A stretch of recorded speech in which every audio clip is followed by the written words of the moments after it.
Santa Kelsey was on hand for Phillip Rivers and the Colts hosting the 49ers. Showing love was Phillip Rivers, who is family up in the suite. An opening drive, 2nd and 7. Defense jumps off sides, and Rivers going to take advantage of the free play. Finds Alec Pierce for the score.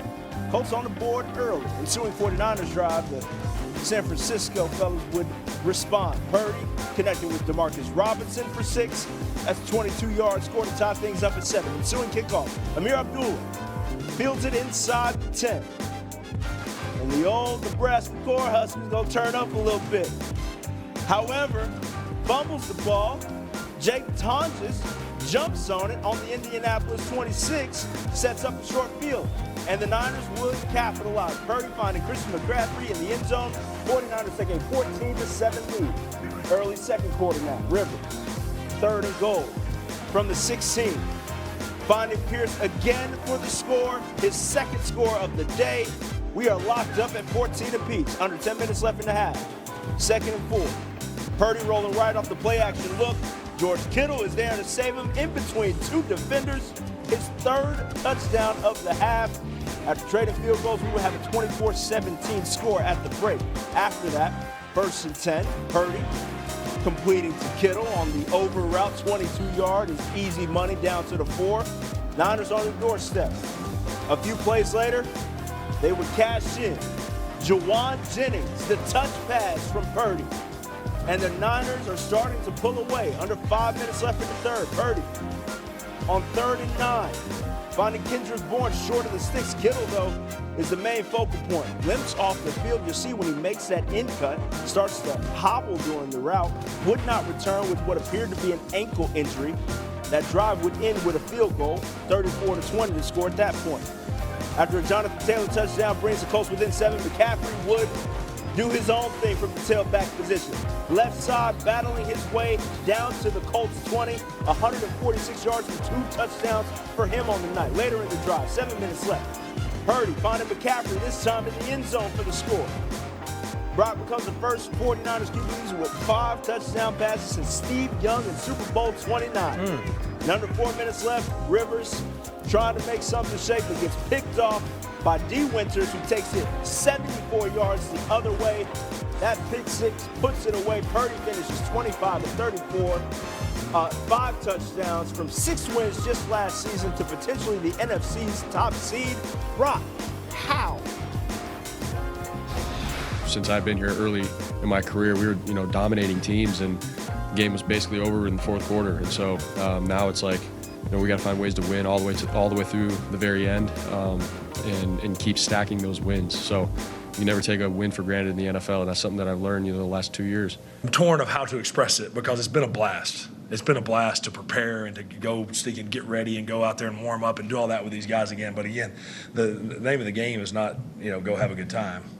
It's to help find a way to lead your team to win, and we've come up short here these first 2. But I've been a part of less percentage chances of getting in and got in before. So you'll certainly won't hear me losing hope here. Ryan Clark joins us now. RC, we spent a lot of time talking about teams like the Eagles and the Rams and the Seahawks. Where does this 11-4 Niners team fit into the conversation when it comes to elite NFC teams?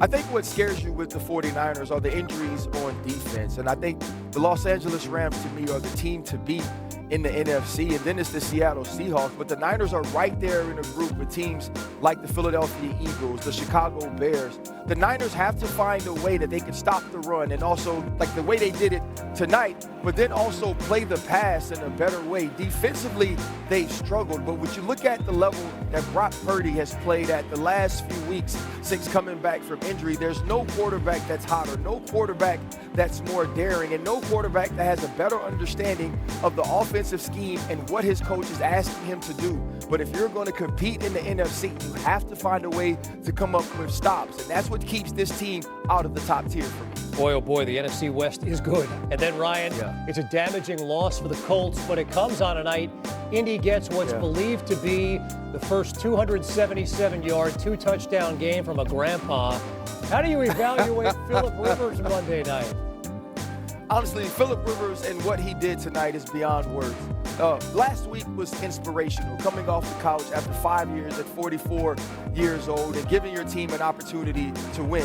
What he did tonight was monumental. Phillip Rivers was already a Hall of Famer in my opinion, but this stint, what he proved tonight showed that even more. To be able to get this team down the football field the way they moved in the first half, to be able to take the hit, stand the pressure, and make plays down the football field, when that wasn't something that you saw last week. This wasn't just about leadership. This wasn't just about experience. It wasn't about wisdom. It was about the ability to still play the game. Phillip Rivers proved a lot of people wrong tonight, including myself. Old man Rivers is not dead, at least not yet. 44 years old and counting. RC's coming back in a bit to take a deeper look at the overall NFL playoff picture. Kevin Trevor back on SportsCenter. They're not perfect, but they are red hot, and the Niners found a way to do it again on Monday night. And so much had to do with Brock Purdy. Not great on Monday Night Football throughout his career. In fact, he threw 3 interceptions in the first half in his last Monday Night Football start. But this Monday was different. That one to DeMarcus Robinson, his first touchdown in a Niners uniform. Christian McCaffrey had one, who, by the way, is going to go over 1,000 rushing and receiving this season. George Kittle as well. 3 touchdowns in the first half. San Francisco led by 7. And then early third to Jawan Jennings. 4th time Purdy's thrown for 4 touchdowns in one game, but he'd never gone for 5 until Monday night. First 49ers quarterback to ever throw for 5 touchdowns on Monday Night Football. And we throw more now, I know, but Montana never did it. And Young did it, but only on a Sunday. Happened to be Super Bowl Sunday when he threw for 6 touchdowns against Bobby Ross and the San Diego Chargers. Threw 3 of them to his favorite target, the greatest of all time, Jerry Rice. 295 yards, 5 touchdown passes, only 1 INT. George Kittle marveling at his quarterback. That's just what I expect from Brock. I mean, luckily I get to see him the entire offseason. I see the work that he puts in. Like, he beats me to my own gym, which is 100 yards from my house. The work that he puts in the entire offseason, the work that he puts in preseason, the extra meetings he does, the film study he does. Like, I expect Brock to be a really good quarterback. And then you see last week he's running around, scrambling. This week he's more, just throwing darts left and right. Doesn't care who's in, doesn't matter where he's throwing it to. He just expects the guys to make the play. Yeah, I mean, when you miss games and you're concerned with an injury, like, you're thinking about multiple things at once. And so now that he's not thinking about it, hey, there's Brock Purdy. Outstanding ugly sweater, by the way. Yes, it was. And with the win, the 49ers have moved into the first wild card spot in the NFC for now. But Trev, they control their destiny to secure the top overall seed and a first-round bye. They got to beat the Bears in Week 17, beat Seattle in Week 18, and they would be the #1 seed. All right, RC back in the building with us. So with that Colts loss, the Bills, Jags, and Chargers all lock up a playoff spot. Of those teams, RC, who are you buying the most to make some noise in the playoffs?